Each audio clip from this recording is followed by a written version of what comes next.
friend was bold enough to say, "Gee, I feel so sorry for you. You have no vision. You got an impaired condition. You cannot see."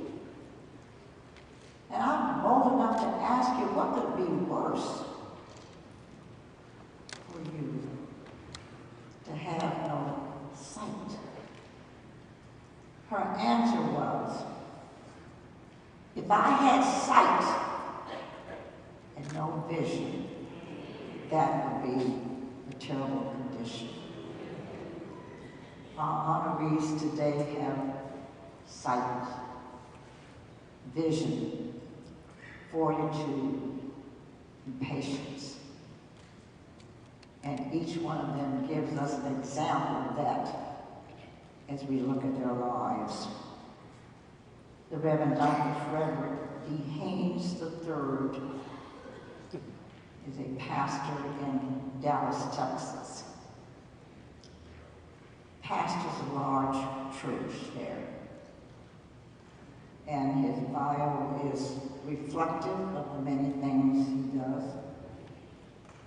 But I want to point out this one piece that said he valued education because he knew that would be one of the answers for a bright future. So he and his congregation are responsible for raising over $2 million in student education. With great start. Dr. Frederick D. Haynes.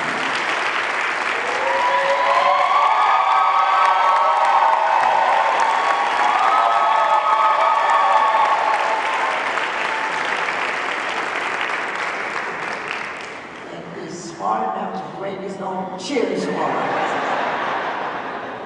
He's being ribboned by Mr. Manuel Dyson, the general manager of the Ritz-Carlton Hotel in Atlanta.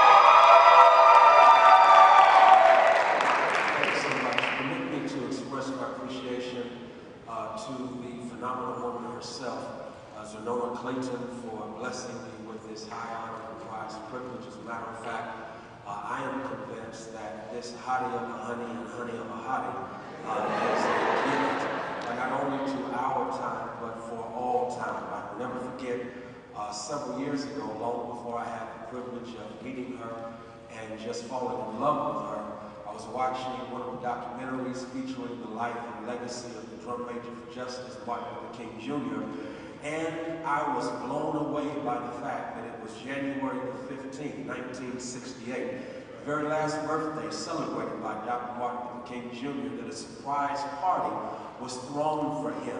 The narrator allowed those of us viewing the documentary to come to the knowledge of the fact that that last year for Dr. King had been extremely stressful. He was on the hit list of the FBI, and in a real sense, Martin King found himself every day living under the threat of death. And since his April 4th, 1967 speech denouncing the unjust war in Vietnam, he had become huge on the enemy list of the United States of America. So with all of that on him, weighing him down, it was the idea of this phenomenal woman, Zenona Clayton, to throw him a surprise party. To quote her, he had not smiled much in recent days, and so before the meeting concluded, out came Zenona Clayton throwing this surprise party and putting a smile on the face of Martin Luther King Jr. What a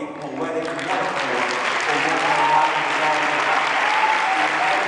He smiles on the faces of others, and so I appreciatively applaud her for not only doing that for Dr. King, the drum major for justice, but for those of us who have been honored this day and this weekend. You have put a smile not only on our faces, but on our hearts. And so I salute the incredible Zenona Clayton. Thank you so much.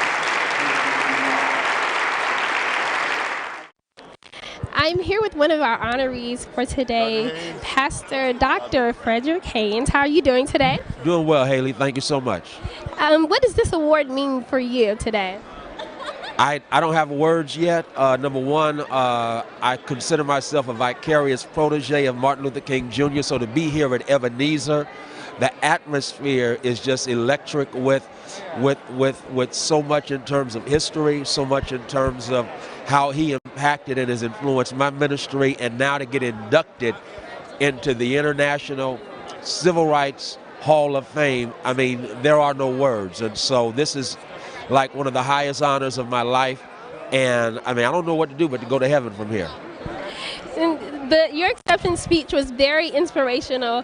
I just told you that some of the words that you give and the advice that you gave was just so relatable and so understandable for people of my generation. You talked about giving credit to those whose shoulders upon which you stand, and you talked about stepping up your game.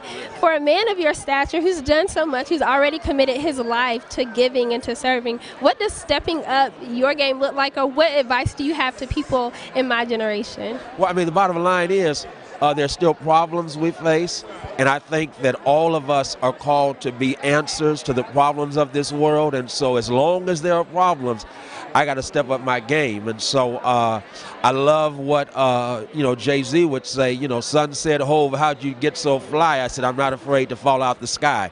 And so I'm not afraid to fall out the sky. I'm not afraid to take that kind of step. So I think all of us have to step up our game and make this world what it should be. As long as there are problems, as long as there is poverty, as long as there is pain, we got to step up our game. Okay, well, thank you so very much. Thank you. Thank you so much, Haley. Keep up the great work. Thank you and congratulations. Because step up your game. That's right. That's right. Thank you.